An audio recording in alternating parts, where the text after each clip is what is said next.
With that, let's get right to our program. Our first speaker tonight is a local native Clevelander. She has a whole fan club here who,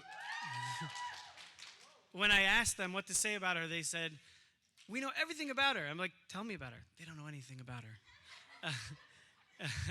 Except that she knows all of the Torah, and she's the best teacher, and she's amazing. So with that, let me introduce you to the founder and principal of Chaviva High School, Mrs. Rochie Berkowitz.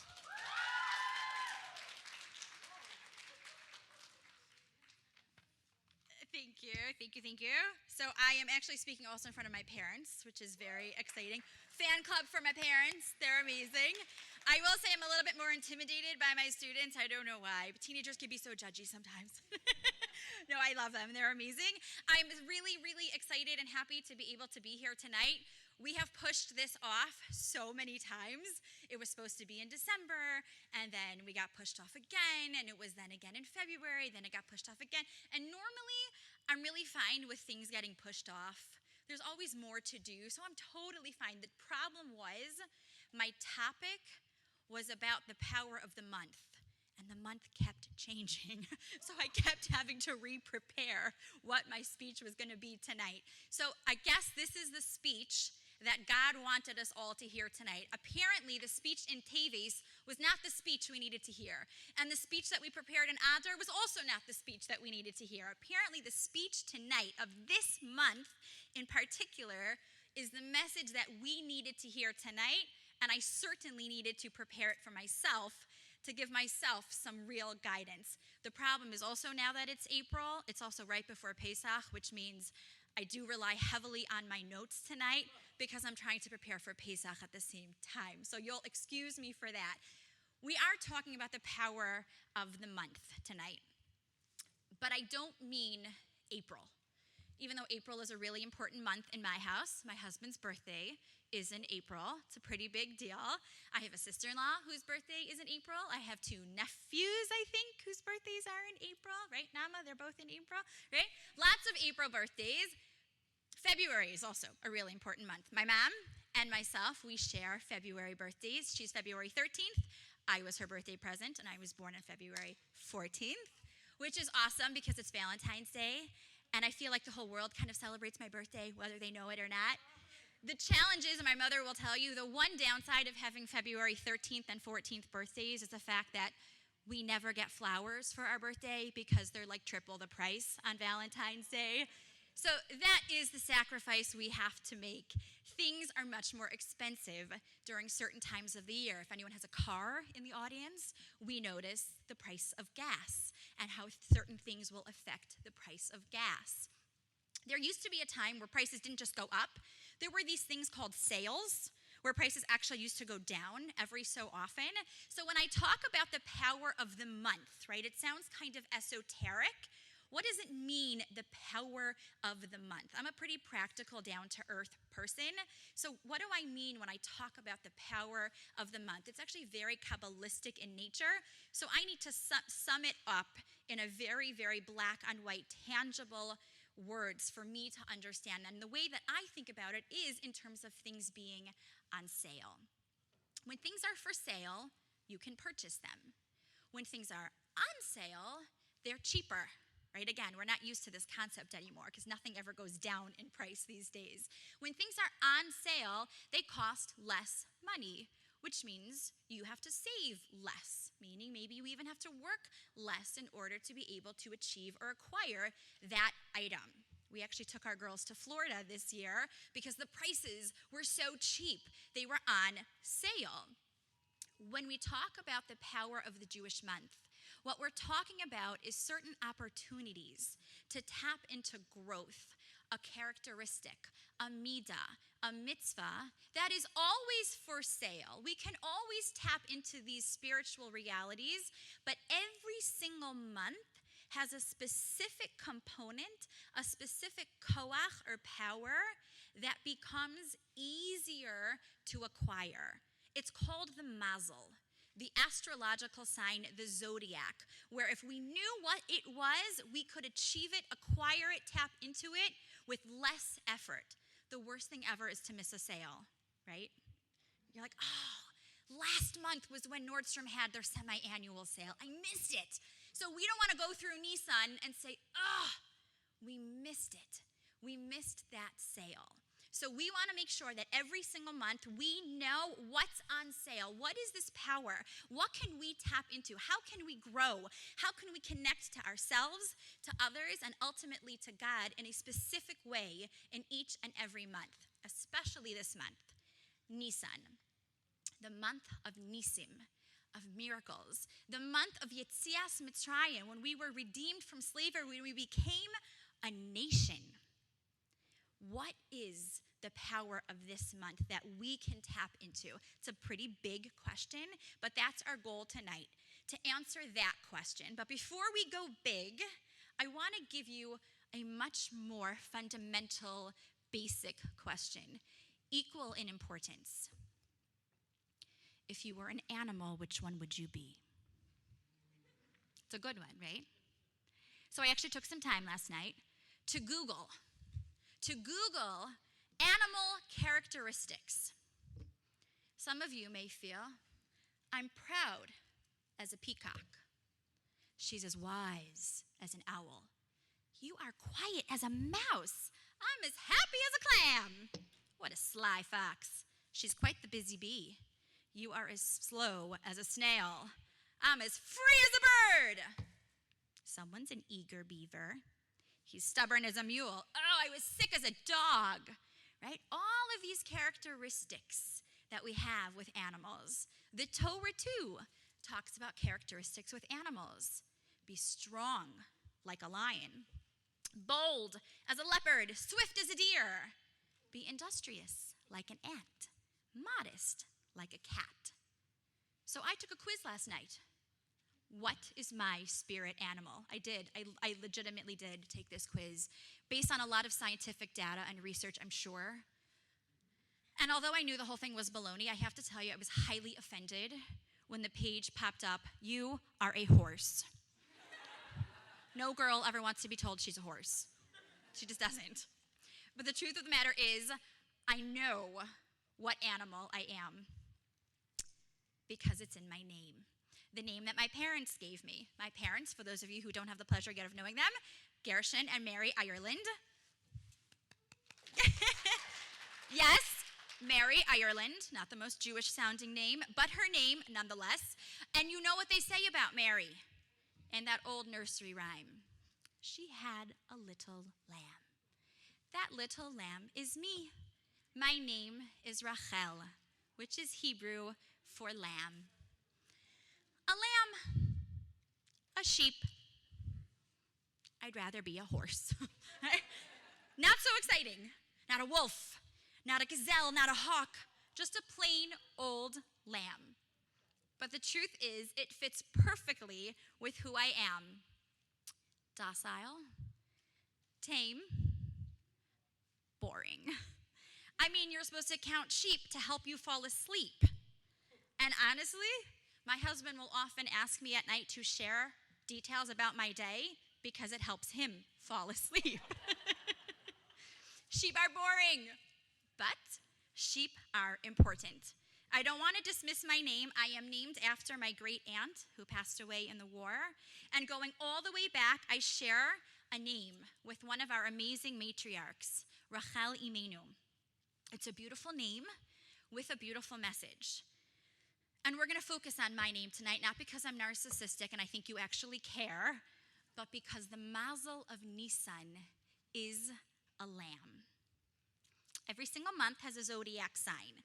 It's based in Kabbalah, so the mystical knowledge is really beyond my comprehension. With that being said, it's still important to try to understand what the sign, also known as the mazel, of each month can teach us.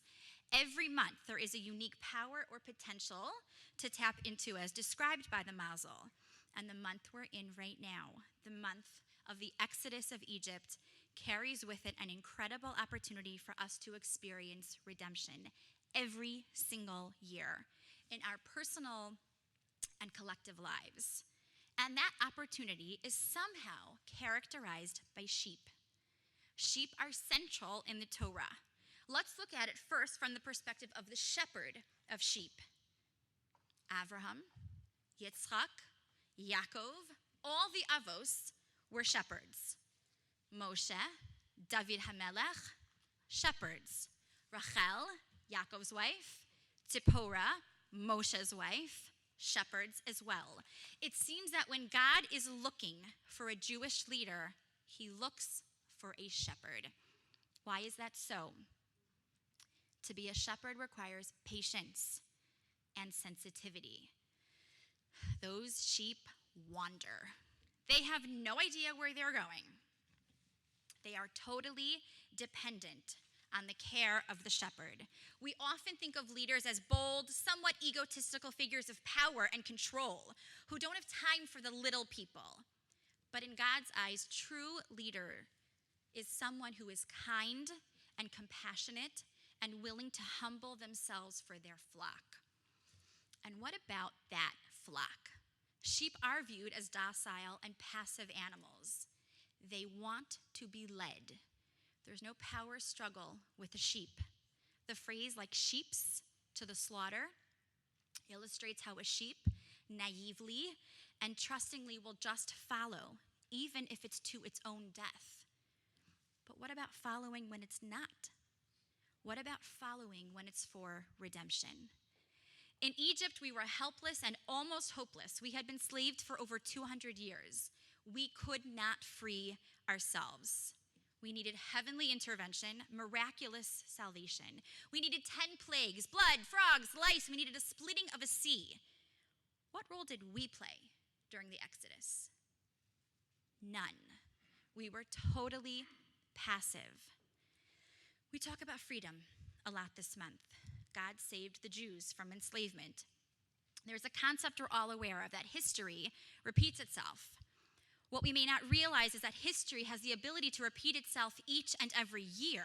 When we celebrate the holiday of Pesach, the celebration of freedom from slavery, every single year we are able to tap into that spiritual reality and experience our own personal freedom. We're all enslaved. Some to our money, our phone, our grades, our job, our social standing, our ego, our temper, our insecurities. Some of us feel the need to have other people's approval, or the need to have control over every situation, or all the people in our lives. We feel pressure to perform, to succeed, to surpass, to prove them wrong. We are enslaved. We need to break free. The Torah says that there's different types of slavery, and the most difficult one to be freed from is the internal bondage we put ourselves in, the shackles we place around our legs, the concrete shoes we wear, the handcuffs we refuse to remove, the excuses, the laziness, the fear. We're not enslaved to a pharaoh in Mitzrayim. We are enslaved to ourselves, to the negative self-talk, the doubt, the stubbornness, the judgment of others and ourselves. The epitome of servitude is to be under the control of someone else. We all want to feel like we're in control. We grasp that steering wheel of life with white knuckles, not willing to let go for even 1 second. We think that freedom is to be in control of our lives. But I actually think the opposite can be true. If we learned one thing, living through a global pandemic, it was that we are not in control. When COVID hit, we were in our second year as a brand new school. Chaviva was a newborn baby, and we, like every other school, did our best to give our students a sense of calm, helping them feel that we still had it all under control. Day in and day out, I found myself trying to stay positive and give hope to my students. Staying optimistic got really tough after those 2 weeks to flatten the curve long past. It was disheartening and frustrating. I wanted to take charge, make decisions, calm fears, lead the way. And I just kept finding myself giving more bad news and disappointing our students day after day. The trip we were going to take, canceled. That party we had to postpone, canceled. Those 2 weeks, well, March turned into April, which led to May, all the way to June. I'm a fixer by nature. I want to solve problems. I want to ease people's pain. I want to shoulder their burden and lighten their load. And I couldn't. I actually began feeling like maybe I was making it worse by giving false hope. But how could I acknowledge to my students who were counting on me to make it better, to solve the problem, to make it all go away, that I was just as powerless as them? As hard as it was to admit it to them, it was harder to accept it myself. I had worked so hard to overcome my natural sheepish nature when we started our school. I was finally prepared to take the bull by the horns and be aggressive for once, to voyage into uncharted territory without a map. Not like a map would have helped me because I'm terrible with directions, but I was feeling like I was finally breaking from the herd, going out alone, and it was terrifying. When I met with people before we opened our doors, I heard the same refrain, "You're so brave." I knew that I wasn't brave, but I trusted. I trusted that God would help, that he would send the right people, the best teachers, the right funders, the most amazing students. We'd have a building, we'd open our doors, we'd be successful, not because I had done anything, but because we were willing to be brave and step up. But what about now? I had worked so hard to become proactive, assertive, and unsheep-like. But now there was nothing I could do. I had to become passive once again, to let go, to loosen my grip, and once again trust. We call Hashem our shepherd often in Torah. In chapter 23 of Tehillim, we say, Mizmor LeDavid, Hashem roi lo echsar. The song of David, God is my shepherd, I will not be lacking. To allow yourself to be shepherded is to allow yourself to trust the process, to trust Hashem. Thinking that I had control over what happened, when it happened, how it happened was exhausting and extremely frustrating when time and time again I was shown how little control I actually had. Being able to finally say, I relinquish control, I trust you, was actually one of the most empowering feelings. I personally found that once I let go, I was free and I was at peace. We think we're empowered when we have power. We never really have the power.